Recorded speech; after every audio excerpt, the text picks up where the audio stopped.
शिवाय। आइए धनु लग्न में मंगल के फलादेश को आगे लेके चलते हैं। और पिछले 2 पाठों में हमने अष्टम भाव तक का अध्ययन देख लिया, फल देख लिया, मंगल क्या कर रहे हैं। अब हम मंगल के 9वें भाव से लेकर के और 12 भाव में स्थित होने के फल पर विचार करेंगे। मंगल हम जानते हैं कि त्रिकोणेश है और साथ में द्वादशेश भी है। मंगल शुभ फल करता है व्ययुष होते हुए भी, और लग्नेश का परम मित्र है और ये योगकारी ग्रह है क्योंकि यह पंचमेश है। इससे युत या दृष्ट जो ग्रह होते हैं वो भी योग देने के लिए विवश होते हैं। लेकिन ये तो योग और राजयोगों की बात है, रोग खंड भी अवश्य विचार किए जाने चाहिए। रोग खंड का विचार नहीं करेंगे तो भी राजयोग भी प्रभावित हो जाते हैं। तो इसलिए मंगल की ये सारी स्थिति देख दी। मंगल 4, 7, 8 को पूर्ण दृष्टि से देखता है और ये मंगल की अन्य बारे में स्थितियां दी गई है। मंगल पंचमेश होकर के आया कहाँ पे, 9वें भाव में स्थित कर दीजिए। सिंह राशि का अर्थात मित्र राशि का आ गया। धनु लग्न की कुंडली में हमने कहा था कि ये मंगल मेष में सर्वोत्तम स्थान पे है, साथ में ये 9वें भाव में दूसरे नंबर का सर्वोत्तम स्थान है। और ऐसा जातक धार्मिक भी होगा और तार्किक रूप से धार्मिक होगा, यानी वेदांती धर्म को अपनाने वाला कह सकते हैं। जातक भी भाग्यशाली होगा, जातक का पुत्र भी पुण्यवान होगा, जातक स्वयं धार्मिक यात्राएं करेगा और जातक का पिता भी जो है ना अच्छे पद आदि पे होगा, शरीर से ठीक ठाक होगा, बलवान होगा। तो ये पूर्व पुण्य लेके आया है और पूर्व पुण्य से जो लेके आया है वही भाग्यवान भी होता है। और भाग्यवान अच्छे घर में आता है, पिताजी भी ठीक मिलेंगे तो इसको क्या मिलेगा, विद्या आदि भी अच्छी से मिल जाएगी।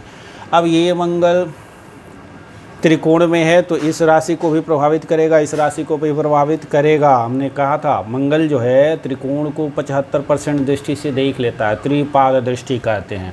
तो 4, 8 के बाद सबसे अधिक प्रभाव इसका त्रिकोणों पे रहता है मंगल का। तो ये मंगल जातक को राजयोग देने के लिए भी समर्थ है और जातक के पुत्र भी पढ़ाई लिखाई करेंगे, जातक भी उच्च शिक्षा को प्राप्त करेगा और धर्म में भी पारंगत होगा। अब देखते हैं कि पिता से बहस हो सकती है, खटपट हो सकती है। मंगल एक अशुभ ग्रह भी है तो अपने नैसर्गिक गुण धर्म को तो निभा इसको भी करना है, तो थोड़ा सा खटपट आदि कर सकता है, बिना बहस किए कोई बात नहीं मानेगा। यहीं पे दिग्बल मिलता है तो यहाँ पे दिग्बल के नज़दीक है और भी बलवान मंगल हो गया। अब इस मंगल की दृष्टियों को आप देखेंगे तो 9वें भाव से धर्म भाव विचार करते हैं, तो हमने इसका विचार कर लिया, पिता का विचार कर लिया और इसकी दृष्टियों को देखते हैं। 1, 2, 3, 4 चौथी दृष्टि इसकी अपने भाव पे है तो जातक विदेश आदि जा सकता है और विदेश आदि से खूब इसका भाग्योदय भी होगा, धन भी कमाएगा। और जातक की दृष्टि यहाँ से तीसरे भाव पे पड़ेगी, 7वीं दृष्टि, तो जातक पराक्रमी होगा। भाई बहनों से थोड़ा सा मतभेद हो सकता है, खटपट हो सकती है। जातक की 8वीं दृष्टि यहाँ पड़ेगी 4th भाव पर, तो जातक को भूमि भवन वाहन की प्राप्ति होगी। माता से थोड़ा बहुत वहाँ भी बहस की स्थिति बन सकती है, पर ऐसा नहीं है कि माता को यह विशेष नुकसान ही कर देगा क्योंकि ये इसकी मतलब मित्र दृष्टि है यहाँ पे, इसीलिए माता से केवल थोड़ा सा बहस करके बात को मानेगा। भूमि भवन वाहन का योग देने के लिए मंगल बहुत ही उत्तम है। अब ऐसा मंगल जैसे जा सकता है मिलिट्री में, फोर्स में प्रशासनिक अधिकारी बन करके, और ये उद्योग अपनाए तो यही ईंट भट्ठे वाला उद्योग है। मकेल के सनी आदि के साथ युद्ध हुआ तो मैकेनिकल इंजीनियर हो गया, वेल्डर हो गया। और यदि चंद्रमा आदि से युद्ध है तो नेवी वगैरह में जा सकता है। तो इस तरह की स्थितियां बनेगी, जहां भी होगा बल से युक्त कार्य करना है वहां पे ये उपयोगी है।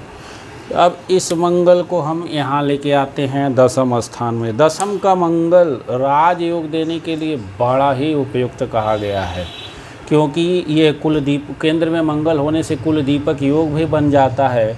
और ये पंचमें से यहाँ आया तो इसकी दृष्टियाँ 8वीं दृष्टि पूर्ण दृष्टि होती है अपने भाव पे। तो कुछ लोग कहेंगे कि षडाष्टक है तो मंगल को षडाष्टक दोष उतना नहीं लगने वाला है, क्योंकि यहाँ से मेष से यदि छठे गया है तो, क्योंकि आठवीं दृष्टि इसको पड़ गई तो अपने भाव को देख रहा है, मजबूत कर देगा। थोड़ी सी डिले हो सकती है लेकिन संतान देगा और उत्तम संतान देगा।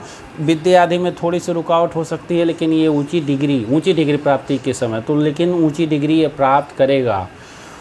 दूसरी चीज़ है कि योग देगा, लग्न को देख रहा है तो योग देगा, भूमि भवन वाहन के काम भी दिलाएगा ये। और माता से थोड़ी सी तार्किक बहस होगी, लेकिन कोई बहुत दिक्कत नहीं है। कर्मठ खूब बनाएगा ये। और उद्योग रखेगा तो अग्नि से जुड़ा हुआ जो रेस्टोरेंट है, अग्नि से जुड़ा हुआ ईंट भट्ठे का उद्योग है, भूमि भी उसमें जुड़ा है। और ये भूमि के जो एजेंट हैं, दलाल हैं, ज़मीन के बिल्डर हैं, ये सब ये काम करा सकता है। मल्टीफेस पुलिस आदि तो है ही, इसके स्वतंत्र कारकत्व हैं। और उसके बाद से ये ऊंचा निवेश वगैरह के लिए भी अच्छा है, प्रेम के लिए भी अच्छा है। तो कह सकते हैं कि ये मंगल उत्तम है और अकेले भी राजयोग देने के लिए समर्थ है। लेकिन राजयोग बगैर गुरु के कहाँ मिलेगा, और बगैर भाग्य के भी नहीं मिलता है। तो भाग्य थोड़ा सा इधर उधर भी हो तो ये गुरु ठीक ठाक हो तो संभाल लेगा। ये मंगल दिग्बली मंगल है, पद प्रतिष्ठा आदि के लिए, यश प्राप्ति के लिए बहुत उत्तम है। अब इस मंगल को, हाँ चलिए इसमें तुला का मंगल कर देते हैं। तुला का मंगल, यहाँ का मंगल शत्रु राशि का था तो भी दिग्बली होने के नाते उत्तम था। यहाँ का मंगल तुला का है, लाभ भाव में उत्तम है, क्योंकि अशुभ ग्रह भी मंगल है और अपने भाव को पूरी दृष्टि से देख रहा है। राहु केतु के अक्ष में हमारे मित्र की कुंडली रही अभी पहले, तो देखने से ही गुरु यहाँ नीच का था, और देखने से ही लगा कि संतति नहीं होगी, संतान नहीं हो, लेकिन इसको 3 संतान हो गई। और ये भी देखिए कि यहाँ इसमें चंद्रमा था, यानी राशि भी इसकी वृश्चिक थी और राशि से द्वादश है, तो राशि कुंडली यहाँ भी उतनी फलवती नहीं हुई। जैसे मेरी कुंडली में हमने कहा नहीं हुई, इसकी भी कुंडली में नहीं हुई। वृश्चिक राशि नीच का यहीं शनि, अब यहाँ से ये 12वें मंगल संतान भाव को सपोर्ट नहीं करता राशि से भी, लेकिन लग्न से राहु इसी में है, बीचों बीच में बैठा। केतु से मंगल भी पीड़ित है तो दोषयुक्त कर ही देते हैं, अंगारक दोष कुछ लोग राहु के एज में आने से बोल ही देंगे। तो अब ये क्या है, लेकिन राहु भी त्रिकोण के स्वामी के साथ दृष्ट है, अपने स्वामी से दृष्ट है, मेष राशि के पति मंगल से। तो क्या हुआ, इसको 3 संततियां हैं। गुरु नीच का है तो भी, क्योंकि ये दिग्बल के नज़दीक मंगल है, सम राशि में मंगल है, और शुक्र यहाँ यदि बैठ गया तो तात्कालिक मित्रता हो गई। ये मंगल अपने भाव को देख रहा है और निश्चित तौर पे लाभ भाव में सारे ग्रह प्रशस्त कहे गए, तो ये मंगल गया तो इस भाव का शिक्षा आदि के लिए भी अच्छा हो गया और साथ में संतान के लिए भी अच्छा हो गया। यानी इसको संतानें हुई हैं, 3 संतानें, और पढ़ा लिखा भी ठीक ठाक है। विद्या में बाधा तब होगी, बुध को भी, गुरु अब चूँकि नीच है और बुध भी यहाँ अस्त है सूर्य से, लग्न में सूर्य है, तो इसके कारण विद्या में बाधा। विद्या लोग केवल गुरु से नहीं देखते, गुरु से विचार देखते हैं। हम भी पहले नौसिख हुआ थे तो वही करते थे। तो पुरानी पुस्तकें लोग कहते हैं कहाँ पुरातन पंथी बने, पुरातन पंथी नहीं बनेगा तो ज्योतिष आएगा नहीं। तो विद्या के लिए बुध ही ग्रह देखा जाता है, बिना बुद्धि से विद्या कहाँ, स्वतंत्र कारकत्व बुद्ध की ही है। हाँ, इनको स्वामित्व तो मिला है विचार का और बुद्धि का, लेकिन वहाँ बुद्ध का विचार नितांत आवश्यक है। तो इसीलिए बुद्ध के पीड़ित होने से, अस्त होने के कारण, गुरु के नीच होने के कारण इनकी ये जो है ये अकाउंटेंसी की डिग्री वगैरह यह जा तक नहीं ले पाया था। फिर भी संतान इसको पूरी तरह से हुई, क्योंकि यहाँ से गुरु भी केंद्र में था, इसके कारण। अब ये मंगल भूमि भवन वाहन आदि से लाभ दिला सकता है और शेयर मार्केट में निवेश आदि करने से भी लाभ दिला सकता है, लेकिन गुरु को अच्छा बनाना पड़ेगा। अभी कुंडली बैठ जाती है, जब तक गुरु बलवती नहीं होगा पूरी कुंडली सुधरेगी नहीं। अब इसको चौथी दृष्टि यहाँ है, तो चौथी दृष्टि अपनी ऊंची राशि को देख रहे हैं तो बहुत नुकसान नहीं करेंगे। जहाँ तक उत्साही वाणी बोलेगा, फिर भी इसकी वाणी से किसी न किसी से झगड़ा हो जाएगा और जहाँ तक परेशान हो जाएगा। कुटुंबीजनों से बहुत नहीं निभेगी। 7वीं दृष्टि संतान से खूब बनेगी, जहाँ तक का संतान से लगाव भी होगा, जो भी पहले फल उत्तम बता ही दिए गए। 8वीं दृष्टि यहाँ होगी तो जहाँ तक अपने रोग, जैसे यहाँ से वाणी से शत्रु आदि उत्पन्न भी हो जाएंगे, तो जहाँ तक पुनः यहाँ से इनका समाधान कर लेगा, यानी उन पर विजय भी प्राप्त कर लेगा ये मंगल। रोग रिपु ऋण पहले तो बढ़ाएगा बाद में इसका समन हो जाएगा। अब ऋण वगैरह के लिए शनि भी देखा जाना है इस, तो क्या स्थिति है। शनि भी यदि बलहीन हो गया तब यह जातक ऋण खूब बढ़ा देगा, जल्दी चुकेगा नहीं। लेकिन शनि यदि बलवान है तो यह जातक ऋण लेगा भी और बहुत जल्दी चुका भी देगा। अब इस मंगल को हम यहीं पे कर देते हैं। अपनी राशि का ये हो जाएगा, स्वराशि का, और द्वादश भाव में हो जाएगा। ये लग्न से द्वादश है और अपने भाव से अष्टम है, इस पंचम भाव से। तो इस भाव की हानि हो गई, इस भाव की हानि हो गई, और जिससे त्रिकोण में है, यहाँ से त्रिकोण में है और यहाँ से त्रिकोण में है, तो इस मंगल को कहेंगे कि ये बहुत अच्छा नहीं हुआ। स्वराशि का मंगल होते हुए भी खास करके थोड़ा भी गुरु पीड़ित हो गया तो यह मंगल संतान के लिए रुलाएगा। अब ऐसे एक जातक मिले हैं जिनका यहाँ गुरु है लेकिन राहु से गुरु पीड़ित है और शनि यहाँ उच्च का होके बैठा है। राहु की महादशा है, जातक को संतति नहीं हुई। जातक ने संत गोपाल मंत्र का अनुष्ठान भी कराया, जातक ने नासिक में जाकर के त्र्यंबकेश्वर में पूजा भी कराया, फिर भी नहीं हुआ। हमने कहा ठीक है गुरु को बलवान करो, गुरु के दशाओं में वही उम्मीद है। अब तो फिर मिला नहीं कि वो बताए, लेकिन राजयोग उसको मिल चुके हैं क्योंकि यहाँ शनि और गुरु दोनों हैं, उसको कोल इंडिया में मैनेजर बना दिए हैं। तो ये समझना है। देखिए स्वराशि का मंगल, अब कुछ लोग कहेंगे स्वराशि का मंगल है तो अपनी दूसरी नई राशि के प्रभाव को बढ़ा देगा। बिल्कुल गलत है। प्रभाव कहीं कुंडली से दिखना चाहिए। क्यों, कैसे बढ़ा पाएगा? कोई दृष्टि नहीं पड़ेगी, न तो एक पाद दृष्टि, न तो दो पाद दृष्टि, न त्रिपाद, न तो पूर्ण दृष्टि, क्योंकि यहाँ से ये छठा है, कोई दृष्टि नहीं है। यहाँ से आठवां है, इसलिए इस भाव की हानि करेगा और कोई दृष्टि नहीं है तो सपोर्ट नहीं कर पाएगा।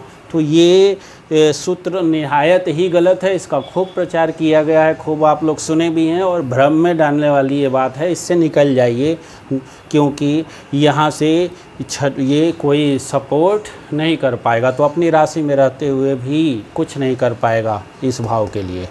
अब चलते हैं, यदि षड्बल में बलहीन हो गया तो और स्थिति खराब कर देगा। चौथी दृष्टि कहाँ पड़ेगी? यहाँ पे पड़ेगी, शत्रु दृष्टि है और भाई बहनों से भी झगड़ा झंझट रहेगी, नहीं बनेगी। और सातवीं दृष्टि यहाँ पे पड़ेगी। यहाँ पे हाँ विपरीत राजयोग है तो पहले ख़राब परिस्थितियाँ बनेगी, जहाँ तक विदेश वगैरह जाएगा वहाँ से इसको अच्छा लाभ, यानी जन्म स्थान से जो दूर जा कर के इसको लाभ प्राप्त होगा। विपरीत राजयोग है, हर्ष विमल नामक, तो धनी मानी अभिमानी बना लेगा, वो हो जाएगा, लेकिन गुरु का सपोर्ट रहेगा तो योग मिल जाएगा। शत्रु आदि होंगे, शत्रुओं का सपन कर लेगा। रोग आदि होंगे, पित्त जनित रोग हो सकते हैं। और इसके बाद से आठवीं दृष्टि यहाँ पड़ेगी तो मंगलिक भी बना दिया। ये देखिए यहाँ से इस भाव पे आठवीं दृष्टि पड़ेगी तो ये भी अच्छा नहीं है, और ये मंगल दोष भी बन गया तो इस भाव से छठा भी है, इसलिए यह मंगल बहुत बुरा मंगल है। इस भाव से छठा है। अब कहेंगे अपनी राशि का है तो ठीक है, बहुत हानि इस भाव की भी नहीं करेगा, इस भाव की भी नहीं करेगा, लेकिन इस भाव को सपोर्ट नहीं कर पाएगा, इसलिए संतान के लिए बहुत बुरा है। शेष तो अपनी दृष्टियों से इस भाव की हानि करेगा। अब बुध यदि मजबूत है तो बहुत हानि नहीं करेगा, अन्यथा बुध भी मजबूत नहीं है और गुरु भी पीड़ित हो गया तो वैवाहिक जीवन नरक हो जाएगा या पत्नी मर जाएगी, दूसरा विवाह का योग बनाएगा। तो चलते हैं। और मंगल के उपचार के लिए हनुमान जी की आराधना है, एक मुखी कवच है, बजरंग बाण का पाठ है, सुंदरकांड का पाठ है और तांत्रिक मंत्र है। कुछ नहीं कर पाएंगे तो ओम क्रांग क्रीं क्रौं श भवमाय नमः का जाप मन के अंदर करते रहेंगे, उससे भी लाभ प्राप्त होगा। और ये बंदरों को कुछ खिलाएंगे तो मसूर, लाल मसूर अनाज होता है, खिलाएंगे बंदरों को, उससे भी लाभ प्राप्त होगा। मंगल उत्तम होता है। और मंगल सोनार का कारक है तो सोनारों से लड़िए झगड़िएगा नहीं, सोनार का पैसा मत हड़पिएगा, नहीं तो वहाँ से नीच होगा। फोर्स आदि में जो लोग हैं उनसे संबंध अच्छा बना के रखना होगा। और जो मिलिट्री के सैनिक आदि हैं उनको सम्मान के दृष्टि से देखिए तो भी मंगल अच्छा होगा। भाइयों को कारक मंगल है, इसीलिए भाइयों को सम्मान के साथ रखेंगे तो भी मंगल ठीक रहेगा। भाइयों का बहुत अपमान करेंगे, भाइयों का पैसा हड़प लेंगे, मंगल नीच हो जाएगा और बुरा फल देने लग जाएगा। चैनल को सब्सक्राइब कर दें, वीडियो को लाइक कर दें।